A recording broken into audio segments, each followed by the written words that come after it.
Bueno, ya me ha presentado Pachi, yo soy Víctor Urruchi, director de Transporte y Logística Internacional de una compañía que se llama Arola. Estamos en los principales puertos y aeropuertos de aquí de España y operamos más o menos en unos 70 países, con oficinas propias y también con corresponsalías. A continuación, un segundo. ¿Cómo se pasa? ¿Con este? Vale, para abajo paso, vale. Pues lo que vamos a abordar son los documentos de transporte, con un poquito más de detalle, con el objetivo de describir un poco pues cuál es la terminología, cuáles son sus utilidades y sobre todo algunas de las dudas que nos trasladan los clientes o que me trasladan los clientes en el desempeño de la actividad, ¿no? O sea, tenemos muchas consultas, sobre todo el departamento que tenemos de consultoría, acerca de los documentos de transporte. Hay un poco a veces de dispersión en lo que es la responsabilidad contractual que conlleva cada uno de ellos. Ahora haremos un repaso y luego, sobre todo en las preguntas, todas las preguntas que podáis tener, pues las vamos abordando. Empezamos, pues casi la totalidad de las transacciones internacionales de bienes, por no decir todas, llevan asociadas un transporte, un documento y por tanto un contrato. Entonces, para que nos hagamos una idea de la importancia, las UCP 600 que comentaba Javier, pues más o menos la tercera parte de las UCPs hacen mención a los documentos de transporte. ¿Y cuáles son? Pues bueno, yo aquí he puesto pues el primero y más importante, el Bill of Lading, ¿no? Para el transporte marítimo. No he hecho mención del Charter Party, el contrato de fletamento, porque se utiliza generalmente para barcos completos, que suelen ser graneleros, y yo creo que no es tan común. Es decir, lo que ahora, a raíz de la contenerización, lo que es más común es el contenedor siempre para cargas fraccionadas y para cargas completas, entendiendo la unidad de carga un contenedor. Arweville para transporte aéreo, la carta de porte CIM para el ferrocarril, CMR para el carretera internacional y el FIATA Bill of Lading, que sería para el transporte multimodal. De estos ya directamente quitamos el transporte por ferrocarril, no lo vamos a abordar porque a día de hoy a nivel internacional todavía está infrautilizado. Es decir, estamos hablando de los corredores Mediterráneo, Central, Atlántico, como que será el futuro del transporte y la conexión de España con el resto de Europa. Sabéis que tenemos un problema de ancho de vía, de electrificación, de señalización, y esto nos ha hecho que el transporte con el resto de Europa en ferrocarril, primero, no sea tan competitivo ni sea tan flexible como lo es todavía el transporte terrestre por camión. A pesar de ello, hay una gran apuesta de las administraciones por esta modalidad, para descongestionar infraestructuras, para reducir las emisiones de CO2 y para evitar también accidentes. ¿Y qué vamos a incluir? Pues incluiremos la carta de porte, albarán, algunos lo llaman instrucciones de transporte, que no deja de ser un documento de transporte nacional, pero necesario siempre para el comienzo y fin de cada transporte internacional que vamos a realizar, ya sea marítimo, terrestre, y no así para el CMR, que sería un único documento de principio a fin.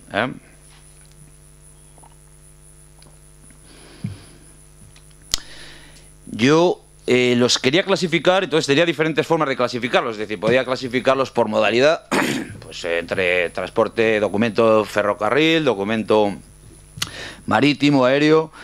También lo podía clasificar por el orden que dan las UCP 600 y al final lo que he decidido ha sido clasificarlos entre los documentos de control, puramente dicho, y los documentos contractuales.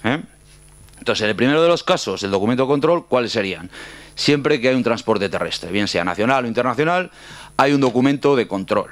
La palabra completa sería documento de control administrativo de transporte terrestre. ¿Qué quiere decir esto? Que la mercancía siempre tiene que ir acompañada, independientemente del volumen y del peso, cada expedición acompañada de un documento que tiene que tener unos requisitos mínimos: el cargador, receptor, peso, volumen, quién es el transportista, importante, y finalmente el sello o la firma y la matrícula del camión o camiones. Si es un grupaje, hay camiones sucesivos, va haciendo transbordo, y entonces tiene que indicar los diferentes camiones que van a hacer el transporte.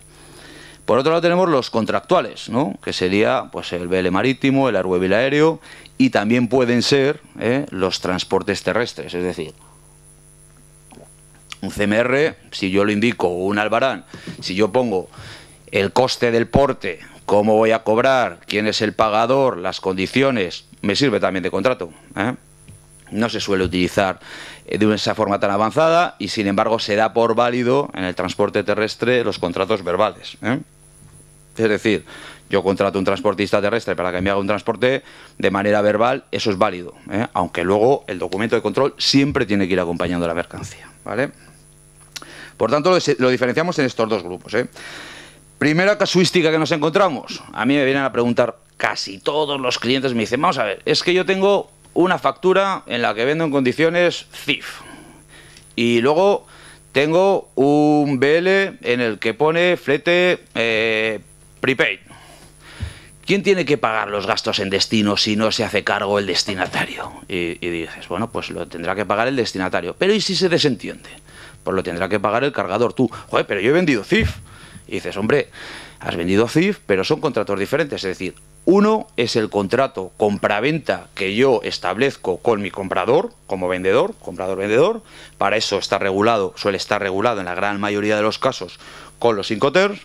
Y otro es un contrato de transporte que lo emite una empresa de transporte, bien sea terrestre, marítimo o aéreo, en el que aparece cargador y receptor.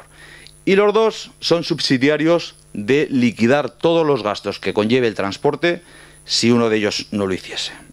Entonces, esta es la primera consulta que tenemos y la que abordo, no sé si alguno se lo ha planteado alguna vez, son documentos que están asociados, pero contratos diferentes, el de transporte y el de compraventa.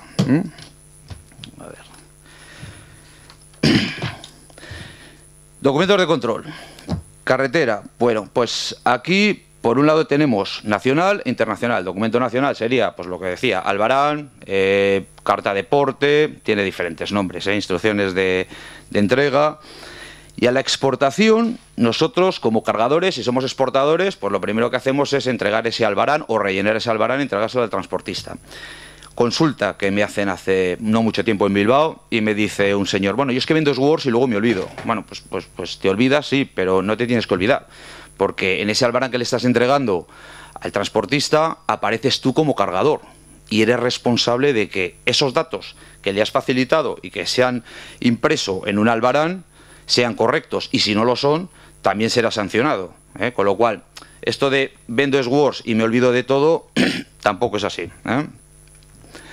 Con la parte contraria, es decir, a la importación, cuando yo recibo una partida aérea o marítima y finalmente me lo entregan en mi casa, pues este documento, albarán, me servirá primero para saber si las mercancías vienen en correcto estado, porque si ha habido una reserva, por ejemplo, al retirarlo del puerto o del aeropuerto, lo indicará, y finalmente me servirá también, y esto es muy importante, para indicar las reservas en el caso de que yo detecte alguna anomalía, tanto en cantidad, en calidad o en forma de esa mercancía. Es decir, si yo no indico en el albarán que hay un parte de faltas, que hay daños, abolladuras, luego no podré reclamar ni a la compañía de transportes ni a la compañía de seguros. Esto en el caso de que sean visibles los daños. Si no son visibles, es decir, que haya, por ejemplo, una mojadura de la mercancía dentro de unas cajas, yo no lo veo en el momento de la descarga. En ese caso tenemos 7 días, 7 días para la reclamación. Lo digo y es importante porque a mí me llegan reclamaciones a la vuelta de 2 meses en la que dice, oiga, que aquella mercancía que me entregó usted hace 2 meses, al abrir las cajas estaba mojada la mercancía. Bueno, pues es que estamos fuera de plazo para reclamarle a cualquier parte, tenga seguro o no tenga seguro.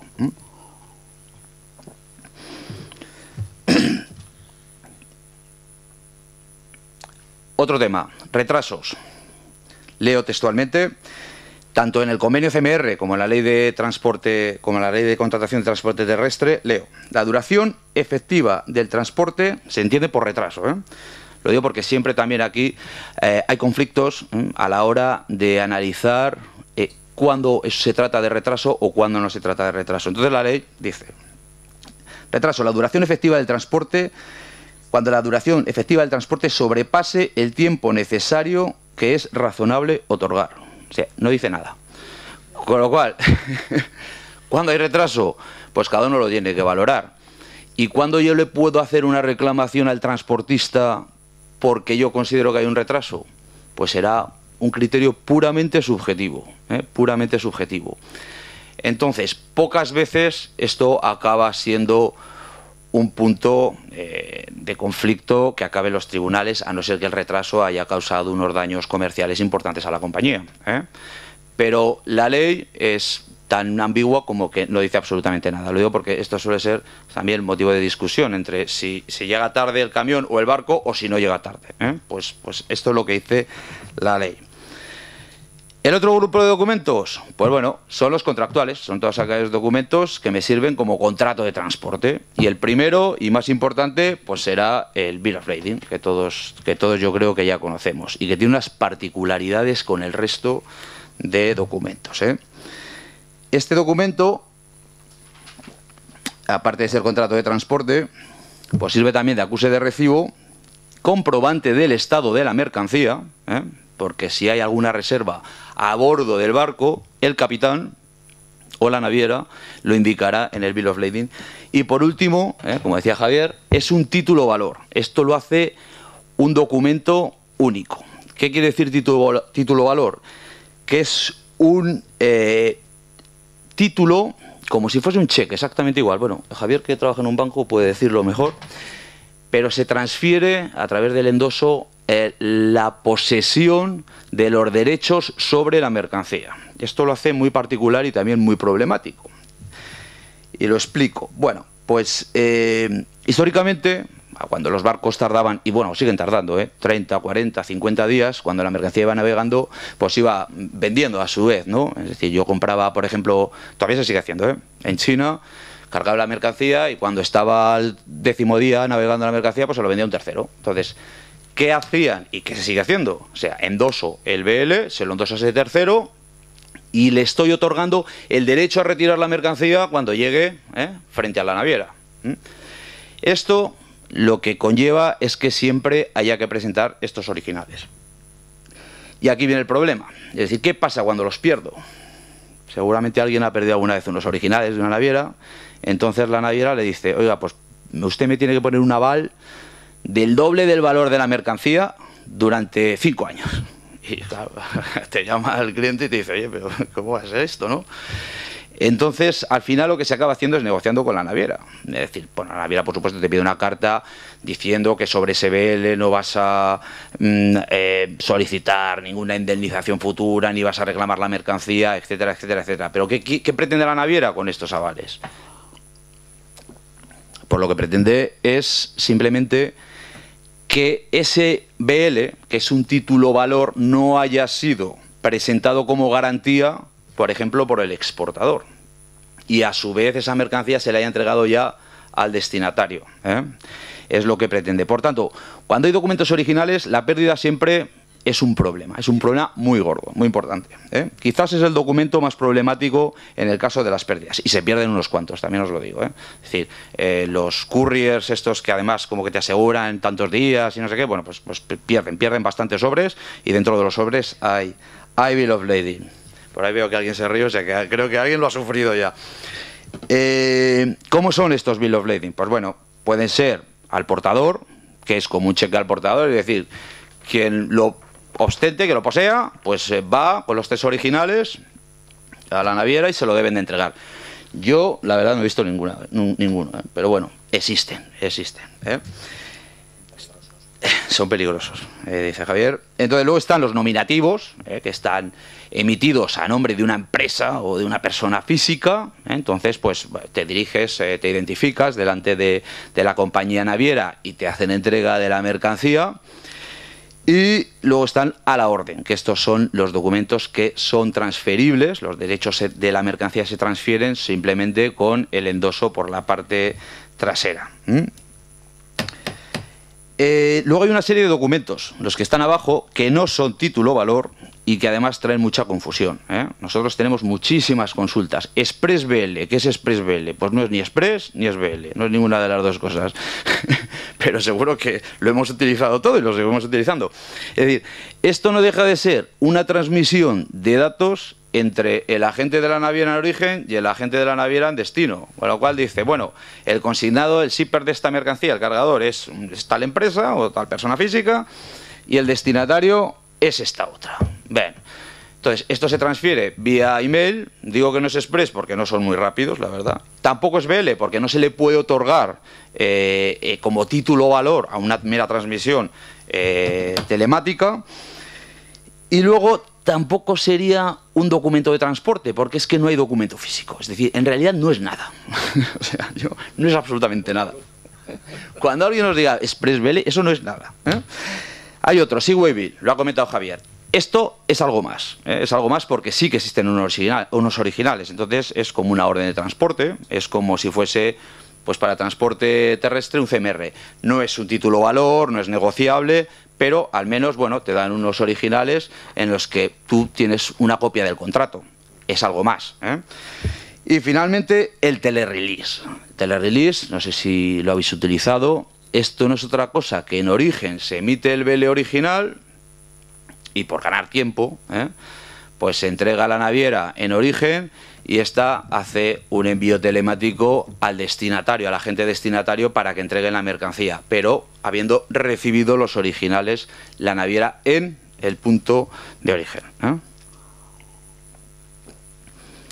¿Y por qué? ¿Por qué nacen estos documentos? Pues bueno, nacen por las propias características del transporte terrestre. Es decir, ya no estamos hablando de 30 días de tiempo de tránsito cuando enviamos la mercancía, por ejemplo, a Casablanca, Argelia. Estamos hablando de 2 días, 3 días, con lo cual a veces llega antes la mercancía con los documentos.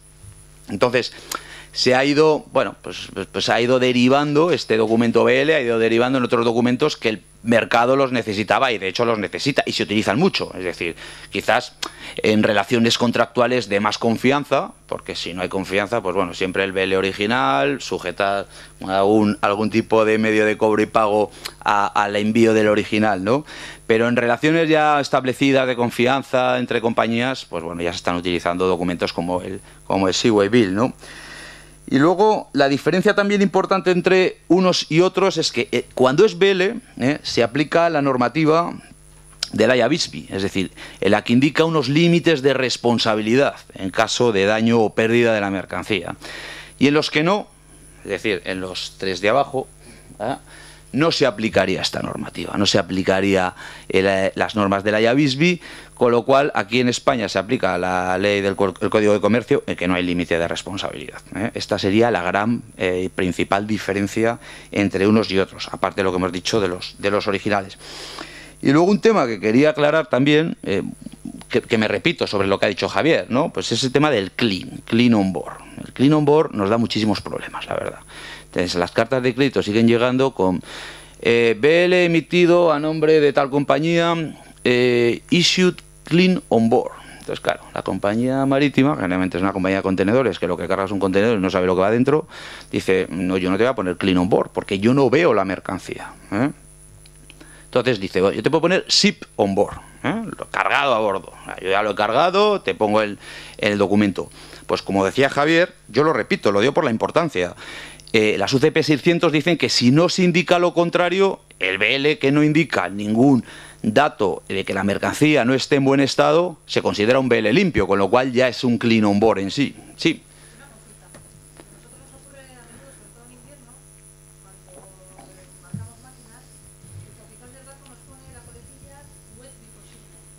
Oh, pero está mojado de verdad. Pero no va contenerizado en flat rack. No, porque hay una anomalía y además si lo está poniendo el capitán o la naviera te lo indica en el BL, ya no es clean. No es clean. Entonces ya no sería un Clean on Board.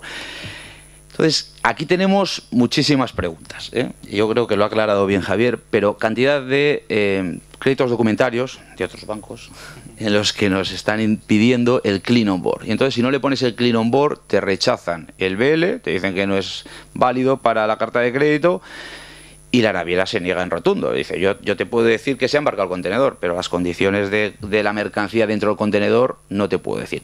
Esto viene un poco, esta coletilla viene de cuando la mercancía se cargaba de forma convencional, mercancía suelta, y entonces se veía que tenía algún tipo de daño el capitán, y entonces lo indicaba en el conocimiento. A día de hoy con los contenedores la verdad es que nadie puede saber, aparte de los flat racks y algunos open tops que van abiertos, que sí que se ve, en los contenedores cerrados, pues no puedes ver. Continuamente. Bueno, aquí es que llueve mucho. Pues... Ahí, perdona, lo único, habrá que intentar que ese crédito documentario no ponga clean on board, o sea que al final... Sí, yo creo que para salvar eso es que no te queda otra que el... exacto. Bueno. Y otro concepto que quería también aclarar con los BLs, que también lo comentaba Javier, era el conocimiento de embarque y para embarque. Estos son cosas bastante diferentes. Conocimiento de embarque quiere decir que el BL corresponde a una mercancía que ya está embarcada. Está embarcada, el barco ha salido, entonces te garantiza que la fecha ya de emisión pues es más o menos la fecha de salida del barco, etcétera. Conocimiento para embarque, estos son conocimientos BL también, pero que te los facilita la compañía naviera cuando recibe la mercancía. Es decir, yo recibo la mercancía en la terminal, te doy un conocimiento para embarque, pero no quiere decir que se ha embarcado. Además, que coges el conocimiento para embarque, de dar la vuelta, y hay una retahíla enorme que nadie se ha leído nunca, ni se lo va a leer, y ahí te pone que la naviera puede embarcar en el barco que indica el BL o en el que le dé la gana. Entonces, ¿cuándo lo va a embarcar? Pues bueno, es conocimiento para embarque, pero lo embarcará la naviera cuando pueda. Es también una diferencia importante entre cuando un documento se entrega y la mercancía está preparada para embarcar o ya está embarcada para que el barco salga. Bueno, claro, este documento yo creo que es el más complejo, es el más complejo, y además el 90% de la mercancía internacional se transporta vía marítima, con lo cual es el más utilizado con diferencia. Sí.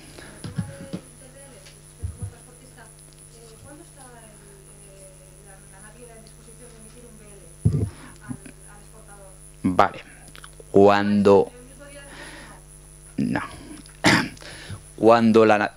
Técnicamente, cuando la naviera tiene la confirmación de la terminal de que esa unidad de carga ha sido cargada en el buque y el buque ha salido. La naviera no, el transitario sí. Yo soy transitario, pero también trabajé en una naviera, entonces me sé las dos partes. Es decir, la naviera lo que hace es prepara los BLs, los lanza, pues no sé, por ejemplo, si el barco está un lunes, ¿no? Está trabajando el lunes, prepara los BLs el fin de semana porque adelantan trabajo, o adelantábamos, ya no sé cómo lo hacen ahora. Entonces, cuando el barco trabaja, sale, generalmente al día siguiente la terminal te pasa una relación de todos los números de contenedor que ha cargado en ese barco. Y por supuesto ya tienes la salida, el puerto te notifica la salida del barco. Cuando esa relación, entonces se cogen todos esos BLs referentes a esa relación de contenedores y se envían a los clientes, no antes, porque pasa muchas veces en que contenedores que tenías programados para un barco se quedan en tierra, por diferentes motivos, por peso, por errores, por overbooking, seguro que nos ha pasado a todos, Por la otra parte, que hace el transitario, dice, bueno, pues a mí hasta que no me confirme la naviera de que esta mercancía se ha cargado, yo tampoco voy a entregar el BL. Entonces, la naviera indica al transitario, oye, este contenedor se ha cargado, y entonces el transitario emite su BL, que es un house, no sé si ya veis la diferencia entre master, que sería el BL de la naviera, house, el BL del transitario. Luego a veces hay otro BL a su vez, es decir, cuando hay el de naviera y hay grupaje, luego está el grupajista con el house, luego el transitario con el rehouse, y hay una cadena de BLs que estos aparecen cuando hay un problema, ¿no? Hay una pérdida, hay un daño, entonces vas tirando de la cadena y aparecen no sé cuántos agentes aquí, y todos cobrando su comisión, claro. Entonces, este es el funcionamiento, más o menos. Pero hasta que no, a día de hoy, hasta que no se ha embarcado y tenemos confirmación de la terminal, en la cadena no se van entregando los documentos. La parte aéreo, pues el documento es el Argueville, mucho más sencillo. Mucho más sencillo.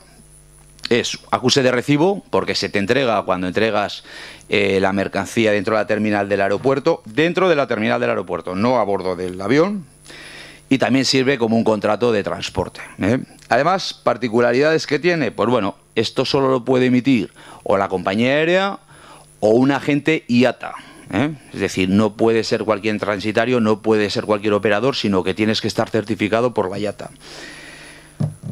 Como datos diferentes también, siempre va valorado, siempre va valorado. Quien ha recibido una Airwaybill verá que aparece el flete, que nunca coincide con lo que paga luego, ¿no? Pero más que en Brasil concretamente tiene que coincidir siempre. Es decir, cuando llega el BL a Brasil, tiene que coincidir lo declarado como flete en factura en el Airwaybill, si no hay un rechazo en la aduana. Por lo demás, esa valoración que se hace de Airwaybill es con las tarifas IATA. No es que esté regulado el mercado, al contrario, no se puede regular, pero IATA tiene unas tarifas de referencia en las que se tienen que indicar cada Airwaybill. Luego pagas más si es que hay mucha demanda o menos si te están haciendo una oferta, con lo cual no penséis que es lo que finalmente tenéis que pagar cuando recibís el Airwaybill, como particularidad. Y luego también nosotros, que somos un país periférico para el transporte aéreo, mucha de la carga que tenemos aquí va al aeropuerto de Barajas o de Barcelona o de Bilbao y pensamos que sale de ahí el avión. Pues no, sale el camión. Entonces va a algún aeropuerto del centro de Europa, que son los principales hubs que tenemos aquí en la comunidad, y de ahí ya pues te van a Estados Unidos, a Asia, a África, donde sea, muchas veces es carguero. Entonces, ese transporte entre el aeropuerto, donde entregamos la mercancía, la despachamos y ya pensamos que va a salir el avión, pues no, va en camión, está amparado también bajo el mismo documento, Airwaybill. Esto se llama Road Feeder Service, no sé cómo se llama en castellano, en inglés se dice Road Feeder Service. Entonces, muchas veces cuando entregas la mercancía y piensas que sale el avión y que te va a llegar en 2 o 3 días, pues no, el avión no, sale el camión. Y además a veces el camión sale cuando tiene tu mercancía y la de varios clientes más. Y si no está lleno, pues se esperan a que los otros clientes entreguen, y entonces tiene unas demoras importantes. Esto de alguna manera nos hace perder competitividad frente a los que viven o trabajan cerca de aeropuertos internacionales. Algo que suele ocurrir mucho con el Airwaybill, la diferencia de pesos, muchísimo. Esto, por motivos de seguridad, la precisión en el peso y la distribución de las mercancías a bordo de un avión tiene que ser muy detallada. Entonces, cuando preparamos el envío, más o menos calculamos el peso, se nos olvida alguna caja, se nos olvida el palet, y entonces cuando llega al aeropuerto lo primero que hacen es pesarlo. Lo pesan y en ese momento suele haber muchas discrepancias. Igual son 5 kilos, pero por esos 5 kilos se rechaza el documento y se rechaza también la mercancía, con lo cual hay que volver a editar el documento. Esto ocurre muy a menudo, pero la forma a veces de solucionarlo es un tanto difícil, es un tanto difícil porque muchas veces, ya digo, nos olvidamos de una caja, del peso del embalaje, del peso de un envase concreto, y esas pequeñas diferencias pueden hacer que nos rechacen la mercancía, cuidado, y que perdamos el vuelo. Y por último, pues bueno, como el transporte aéreo es el transporte más sensible a los atentados terroristas, por el impacto que tiene un atentado terrorista en un avión, pues porque además pues una bomba tiene una capacidad de destrucción mucho mayor a bordo por la despresurización, pues se tiene que pasar una cosa que se llama Plan Nacional de Seguridad. Yo no sé si hay alguien que está haciendo envíos aéreos, pero toda la mercancía que entra, bueno, mercancía y personas y equipaje que entra en un avión tiene que pasar rayos X. Entonces, si tenemos una mercancía con mucho volumen o tenemos muchos envíos cada semana, entonces lo que podemos hacer es certificarnos con este plan para que nuestra mercancía no pase rayos X, evitarnos el coste y evitarnos el tiempo que tarda pasar rayos X, porque esto al final todo hay que pagarlo.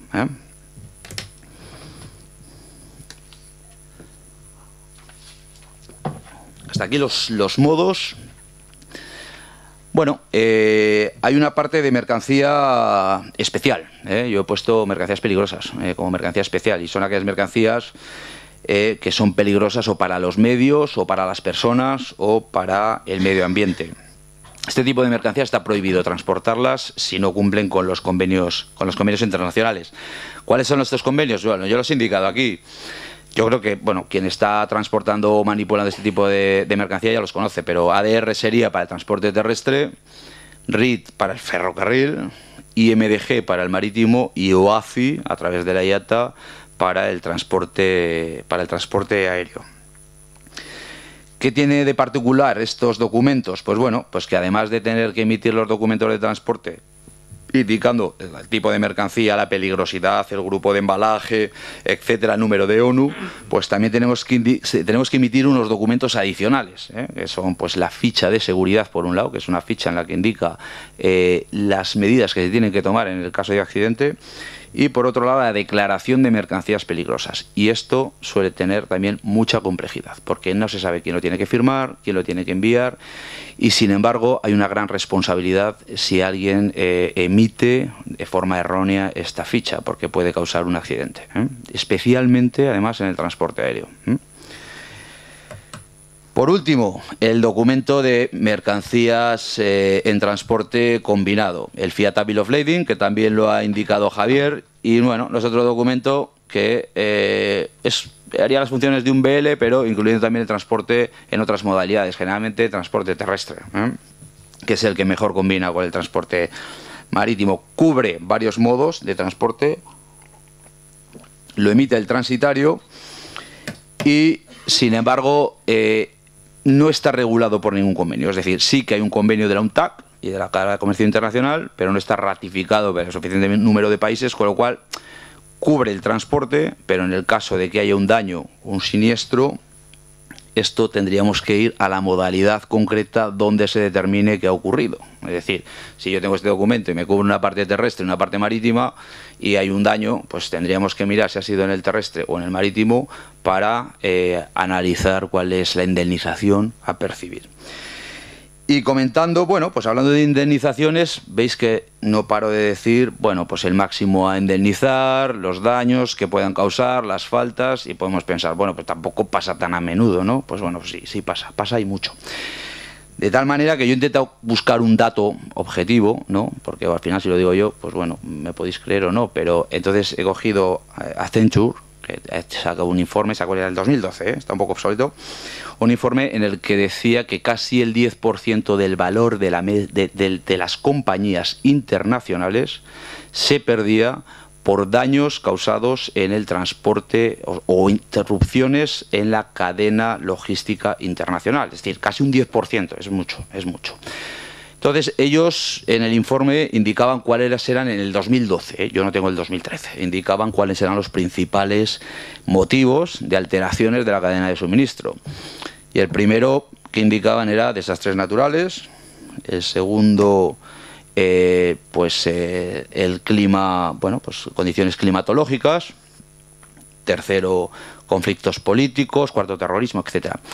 Algunos de estos casos no están cubiertos por casi ninguna compañía de seguros, Sin embargo, otros sí, otros están cubiertos por compañías de seguro. Entonces, ¿quiere decir esto que me tengo que despreocupar de qué modalidad, de qué documento? Pues no, yo creo que tenemos que saber qué modalidad estamos trabajando, qué documento y cuál es la responsabilidad. Pero una manera de cubrirnos y ser precavidos es contratando una póliza de seguros. Yo siempre lo digo. Clientes, la gran mayoría de clientes veo que sí, que o contratan la póliza del transitario o lo que tienen es una póliza para todos sus envíos. Pero aún así hay muchas empresas que por un tema de costes o de desconocimiento están transportando o enviando mercancías entre diferentes países sin ningún tipo de seguro.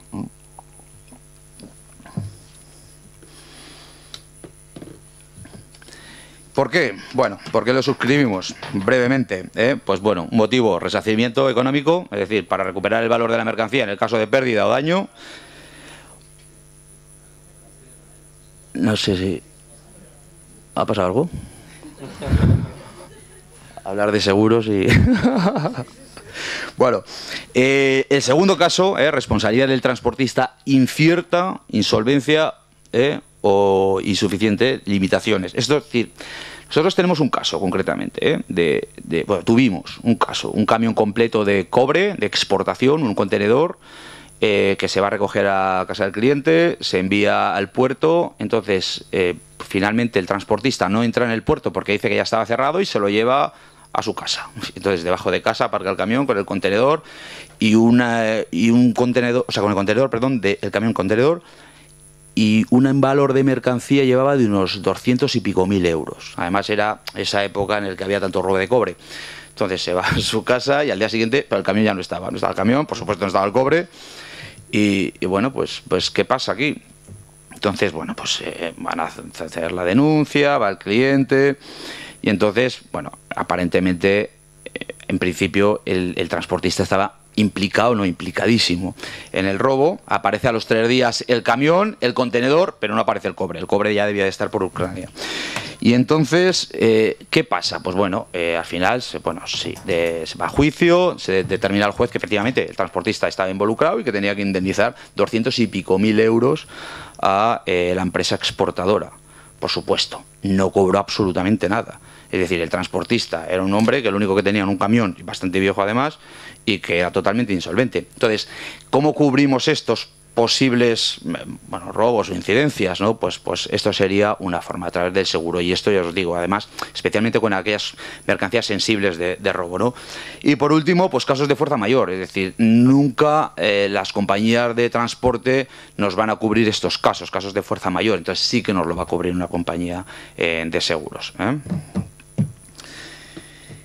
Y bueno, esto, para terminar, es un plan de lo que conocemos como e-freight, ¿eh? Comentaba Javier de las EUCP 600, que son las reglas para las cartas de crédito telemáticas, o que se transfieren por vía, cuya información se transfiere por vía EDI. Entonces, esto no es el futuro, esto ya es el presente. Es decir, IATA, como representante del mayor número de compañías aéreas, que hay prácticamente casi más del 90% de compañías aéreas pertenecen a la IATA, que es la asociación, está trabajando ya en un proyecto que a día de hoy es una realidad, y es que el e-freight quiere decir eliminar todos los documentos de transporte o que se refieren a una transacción internacional, eliminarlos por completo y cambiarnos por transmisiones por vía EDI. Ellos establecen 3 pilares. El primer pilar, no sé si sería aquel, que sería el primer pilar, incluiría, a ver si lo veo bien, lo que son las aduanas, las administraciones aduaneras de los diferentes países, y además los servicios paraduaneros, es decir, aquellos que pasan sanidad, fitosanitario, farmacia, etcétera. Un segundo pilar que incluye desde la recepción de la mercancía en el aeropuerto de origen hasta el aeropuerto de destino, que esto ya está en funcionamiento, sobre todo la emisión del Aerobill, y Aerobill se llama, y un último paso que sería todos los documentos entre vendedor y comprador. Entonces, en este momento dentro del e-freight está el e-Aerobill, que esto ya es una realidad. Entre algunas compañías aéreas ya lo están ofreciendo, nosotros concretamente ya lo estamos contratando para algunos clientes, especialmente aquellos clientes pues, que son sensibles a la emisión de documentos físicos y que quieren decir que, bueno, pues que tienen, no tienen un impacto medioambiental tan fuerte y tal, pues lo estamos haciendo. Sí que es cierto que las previsiones de IATA, pues bueno, en el tercer pilar, si veis, Key Goal era para el 2013, lo han retrasado al 2015. Yo creo que esto irá retrasando porque hay una dificultad importante, y es que hay que poner en contacto compañías de diferentes países, aduanas de diferentes países y operadores de diferentes países, con lo cual dentro de Europa, Norteamérica, pues esto sí que se está avanzando, pero claro, en Latinoamérica o en África pues todavía no tienen esta disponibilidad. Esto simplemente para que nos dé una idea de que hacia dónde va el transporte, es decir, es a eliminar los documentos físicos y pasarlos a transmisiones EDI. Esto ya digo que a día de hoy es una realidad, una muy pequeña porción de transporte, estamos hablando del aéreo y no en todos los destinos ni con todas las compañías aéreas, pero en un futuro a esto nos dirigimos, con lo cual cualquier paso en esa dirección yo creo que es el paso correcto. Y mis datos son estos y he terminado. ¿Preguntas? Ya se han hecho todas. Pues Jaime, te doy paso. Muchas gracias.